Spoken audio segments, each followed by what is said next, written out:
आने के लिए मैं पहले संक्षिप्त में हिंदी में बोलूँगा, फिर अंग्रेज़ी में। कृपया शांति बरताएं। पहली बात मैं कहना चाहता हूँ कि मैं कांग्रेस की पूरी लीडरशिप की तरफ अपना कृतज्ञता व्यक्त करना चाहता हूँ। उन्होंने मेरे अंदर विश्वास रखा, चौथी बार के लिए मुझे उम्मीदवार बनाया। मैं तहे दिल से माननीय कांग्रेस अध्यक्ष, पूर्व कांग्रेस अध्यक्ष श्रीमती सोनिया गांधी, शीर्षस्थ नेतृत्व जो भी है, सबको धन्यवाद देना चाहता हूँ। दूसरी बात, मैं तहे दिल से माननीय मुख्यमंत्री को और हर एमएलए जो यहाँ बैठे हैं, जो आपको दिख रहे हैं, कुछ नहीं दिख रहे हैं, उनको जेन्युइन तहे दिल से धन्यवाद देना चाहता हूँ। वो पूरी तरह से प्रयत्नशील थे, उम्मीद बनाए बैठे थे और दिन रात उन्होंने परिश्रम किया, मेरा समर्थन किया। तीसरा, मैं उन 9 एमएलए को भी धन्यवाद देना चाहता हूं, जिसमें से 9 के 9 कल रात तक हमारे साथ बैठे थे, खाना खाया था, जलपान किया था, फोटोज ली थी। उसके पहले जो बार बार हमसे मिले थे, मुझसे ही नहीं, मुख्यमंत्री जी से ही नहीं, लेकिन सब एमएलए से कई आश्वासन दिए थे और जिनमें से 3 आज हमारे साथ नाश्ता करके निकले थे। उनको भी मैं धन्यवाद देना चाहता हूं, क्योंकि उनसे हमको कुछ शिक्षा मिली है। कम से कम मुझे निजी रूप से शिक्षा मिली है, मनोवैज्ञानिक शिक्षा मिली है। मैं इस संदर्भ में एक विनम्रता से प्रश्न पूछना चाहता हूं। नहीं, सबसे पहले, उससे पहले मैं माननीय हर्ष महाजन जी को तहे दिल से धन्यवाद, तहे दिल से बधाई देना चाहता हूं। वो जीते हैं और उनका हक बनता है बधाई प्रदान करने का। एक बात जरूर मैं कहूंगा, उनकी पार्टी को अपनी गिरेबान में देख के सोचें। जब भी कोई पार्टी 25 और 43 के आंकड़े या इक्वेशन में 25 वाली पार्टी 43 वाले के विरुद्ध उम्मीदवार खड़ा करती है, तो उसका सिर्फ एक और एक ही संदेश हो सकता है।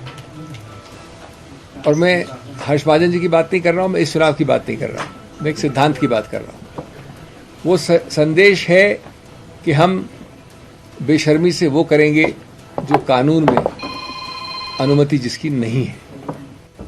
अगर आप समझते हैं कि एक व्यक्ति या 2 व्यक्ति या 9 व्यक्ति अचानक एक नई नीति, एक नई सोच, एक नई आइडियोलॉजी के अंतर्गत कल रात के डिनर और आज सुबह के नाश्ते के बाद बदल गए हैं, तो मैं समझता हूं कि हम सब, जो अंग्रेजी में कहावत है, एक फूल्स पैराडाइज पे रहते हैं।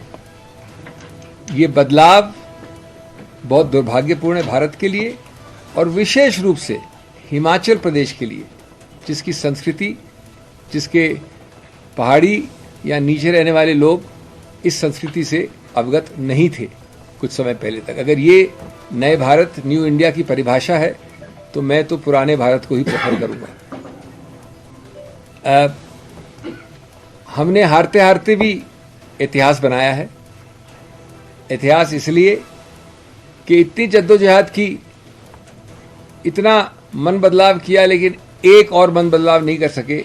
इसलिए 34-34 का स्वाभाविक आंकड़ा भारत में शायद पहली बार और आने वाले कई दशकों में वापस होने वाली नई चीज़ हुई है कि 34-34 का हमारे मित्रों के इतने प्रयत्न करने के बाद भी आंकड़ा आया।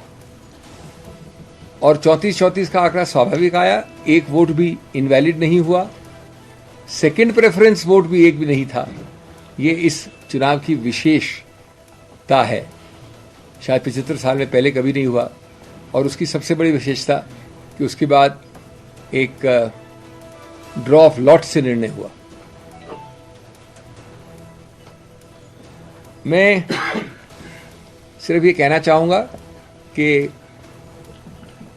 जो हुआ सो हुआ, हमको भविष्य का सोचना चाहिए। और एक आश्वासन दे के मैं हिमाचल से जा रहा हूँ, हिमाचल की बात नहीं कर रहा हूँ, लेकिन मैं अपनी बात कर रहा हूँ कि जिन लोगों ने इतना प्रयत्न किया, उनको सिर्फ मैं कह दूँ विनम्रता से, पलट के आऊँगा शाखों पे खुशबू लेकर, पलट के आऊँगा शाखों में खुशबू लेकर, खिजा की जद हूँ मैं, मौसम ज़रा बदलने दो।